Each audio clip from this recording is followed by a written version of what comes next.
They say confession is good for the soul, but what if your confession could destroy everything you've ever known? What if the person you trusted most, your mentor, your savior, the one who gave you a second chance, what if they were the architect of the apocalypse? My name is irrelevant now. What matters is what I saw, what I enabled. It was a Tuesday when I first noticed the tremors in Mrs. Patterson's hands. She was our star patient, 73 years old, Alzheimer's nearly gone after just 6 weeks of treatment. Dr. Callahan called it a miracle. I called it my career breakthrough. Little did I know I was watching the birth of Patient Zero. This is the story of how Nexvera Pharmaceuticals turned a tiny Colorado town into a quarantine zone, a miracle drug that turned into a death sentence, and how the man I loved more than my own father confessed it all to me the night before he disappeared. What if your mentor hid this secret from you? What would you do? 6 months ago, Dr. Marcus Callahan didn't just hire me, he rescued me. After my doctorate collapsed under a plagiarism scandal that wasn't even mine, no lab would touch me. But Marcus saw something. "Everyone deserves a second act," he said, his voice like warm honey in that corner office overlooking the Rockies. He smelled of expensive cologne and old books. I would have followed him anywhere. Nexvera wasn't just a company, it was a religion. We were the chosen ones, developing NXV7, a gene therapy that could reverse neurodegeneration. Alzheimer's, Parkinson's, dementia, all of it gone. Marcus would gather us every Monday morning, his eyes blazing with conviction. We're not just changing medicine, we're rewriting what it means to be human. I believed him. God help me, I believed every word. There's an old German proverb my grandmother used to whisper. Der Teufel steckt im Detail. The devil is in the details. But in those early days, I wasn't looking for devils. I was looking for glory, for redemption, for Marcus's approval, which felt more intoxicating than any drug we were creating. The first sign came during Phase 2 trials. Subject 14, David Chen, 58, early onset Alzheimer's, showed remarkable cognitive improvement, but his wife reported changes. "He doesn't sleep anymore," she told me during a routine check-in, her voice thin as paper. "He just stands in the hallway, staring. And his eyes, they're different." I documented it, filed the report, sent it directly to Marcus. He called me into his office that evening. The sun was setting, painting everything in shades of blood orange. "You're overthinking," he said, pouring me scotch I didn't ask for. "Insomnia is a known side effect of neurological recovery. The brain is rewiring itself. It's supposed to be uncomfortable." Little did I know he'd already received 17 identical reports from 17 different researchers, all buried in folders marked non-critical. The French have a saying, "Les absents ont toujours tort." The absent are always wrong. And we made a lot of people absent from those trial reports. Subject 14 withdrew, family reasons, the file said. Subject 7 relocated. Subject 22 lost to follow-up. By month 4, we'd lost contact with 32 of our 90 participants. By month 5, Marcus stopped taking my calls about it. By month 6, Mrs. Patterson walked into our clinic and smiled with someone else's eyes.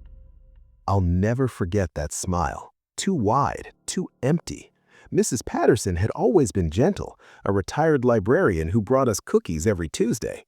But the woman in front of me wasn't her, not anymore.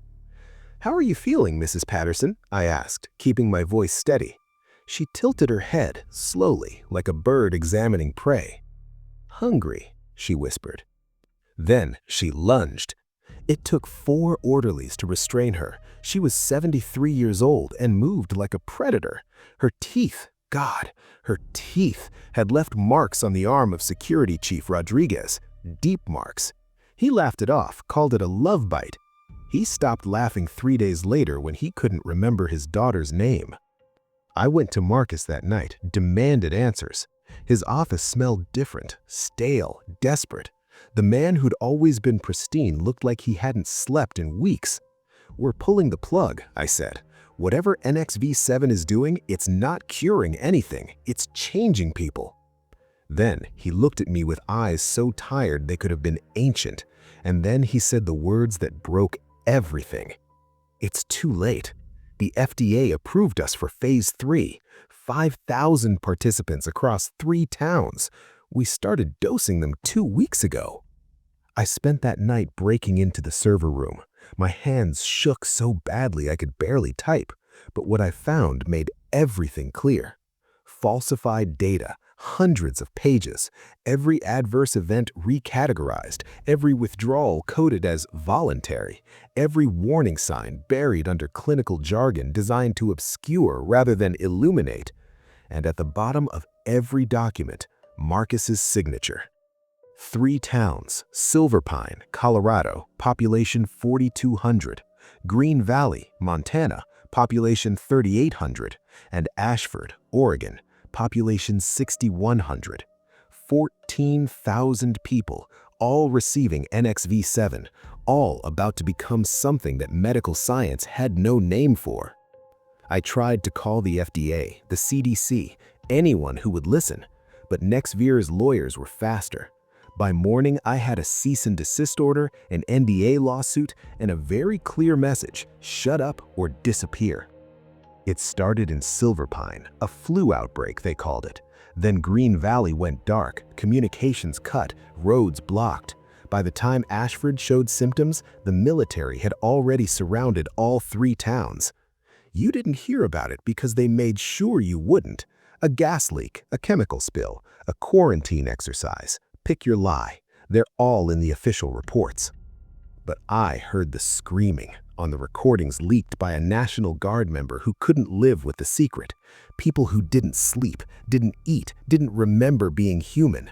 Just hunger, just violence, just emptiness. He came to my apartment that night, soaking wet, broken. The great Dr. Marcus Callahan reduced to a trembling wreck who could barely meet my eyes. "I knew," he said. "From the beginning, I knew NXV7 didn't cure neurodegeneration. It deleted it, erased it, everything. Memories, personality, humanity, all of it gone." Then why? Because the investors needed results, because we'd already burned through $800 million, because if we failed, we'd face fraud charges. He laughed, sharp and bitter. So we redefined success. We made zombies and called them cured. The devil is in the details, and we'd signed away our souls for stock options. I'm still here, still carrying the evidence they couldn't quite bury, still waiting for the day that the truth becomes too big to hide. But here's what keeps me up at night.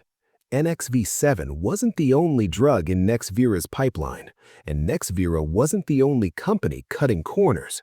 How many other miracle cures are actually nightmares waiting to happen?